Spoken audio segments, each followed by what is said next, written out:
Salut les amis, soyez les bienvenus. Nous sommes à notre 7e vidéo de cette playlist de formation consacrée à HTML et CSS. Et aujourd'hui, nous allons découvrir les éléments HTML, partie 3.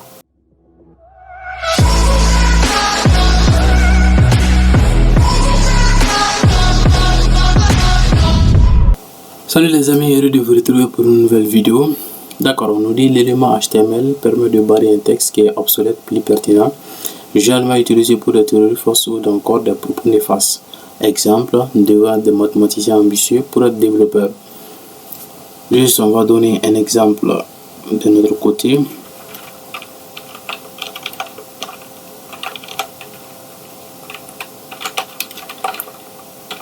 Un hypertexte est un document ou un ensemble de documents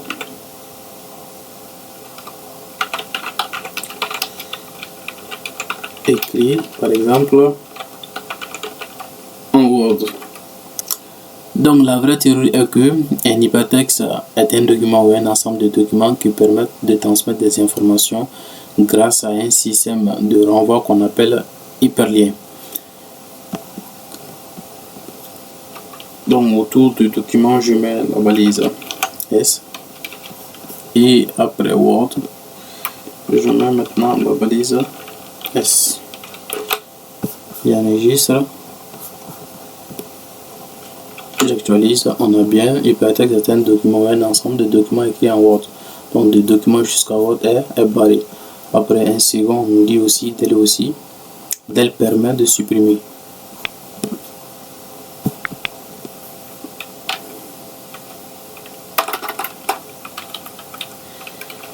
D'accord, donc l'élément P, on va dire par exemple le langage XML et XHTML sont des versions récentes de HTML. Donc encore une fois de plus, une théorie fausse. De là par exemple, on met maintenant la balise del et après maintenant HTML, ferme la balise del, on actualise et une fois de plus que vous utilisez soit S ou encore del, ça revient là la même chose, donc le choix vous revient. L'élément suivant, abréviation, l'élément HTML abréviation représente une abréviation ou un acronyme. L'attribut facultatif title peut fournir une explication, une description de l'abréviation. D'accord, donc comme exemple, je mets l'élément P. On va dire par exemple le langage XHTML est basé, par exemple, sur le langage XML.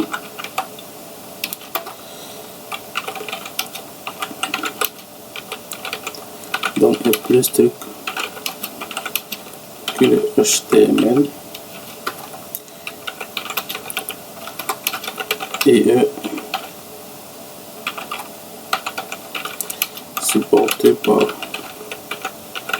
plusieurs, presque tous les navigateurs.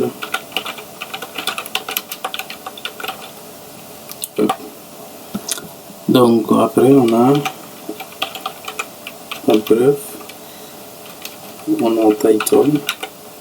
La valeur de title, ça sera extensible hypertext. Après on a markup, language en anglais. Et maintenant je n'oublie pas de fermer les double quotes.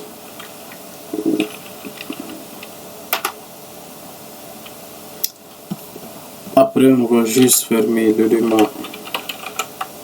abri. Et le second ici qui est XML, je mets encore abri. Après, on aura title. La valeur de title, ça sera extensible. Encore markup language.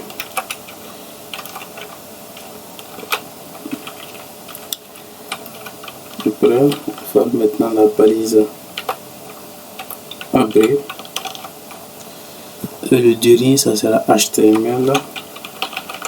Je mets abri title. Et on va maintenant le nom.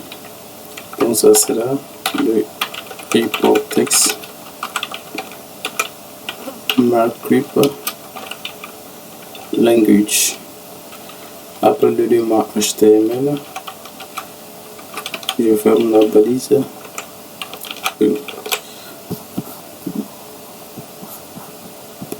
J'actualise. On a bien maintenant le langage HTML. Lorsque je me mets sur XHTML, on a l'abréviation.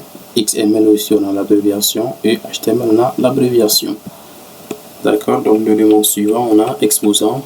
L'élément HTML sub est utilisé pour des raisons typographiques afin d'afficher du texte en exposant plus haut et généralement plus petit par rapport au bloc de texte environnant. Je vous propose des contenus de très grande qualité. D'accord, ici, nouveau exemple. On va dire une page d'accueil et la page par défaut d'un site web.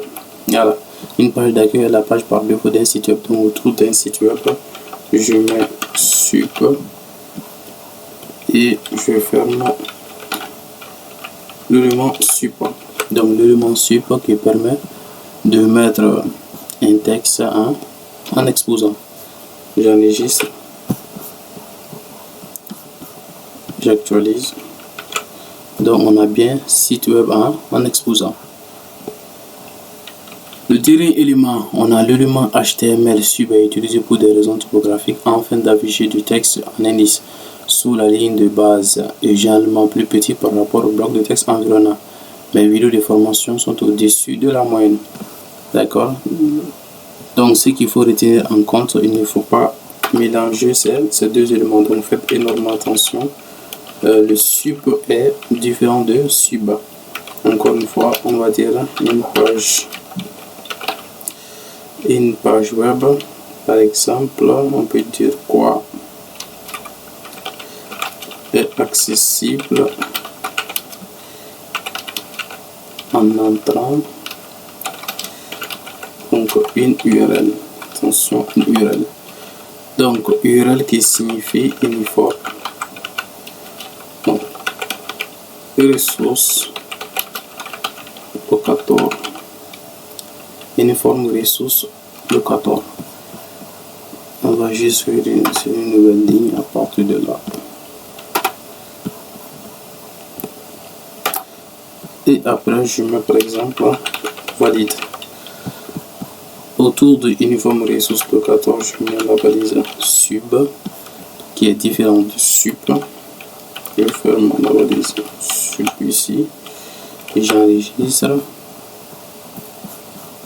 Après, j'actualise. On a bien une page web accessible en entrant une URL, uniforme ressource locator qui est un indice. Après, on a valide. Alors les amis, c'est la fin de cette vidéo. N'hésitez pas à vous abonner, activer la cloche de notification, laissez-moi des commentaires s'il y a des parties non comprises. On se donne rendez-vous pour une nouvelle vidéo. Jusque là, entraînez-vous bien.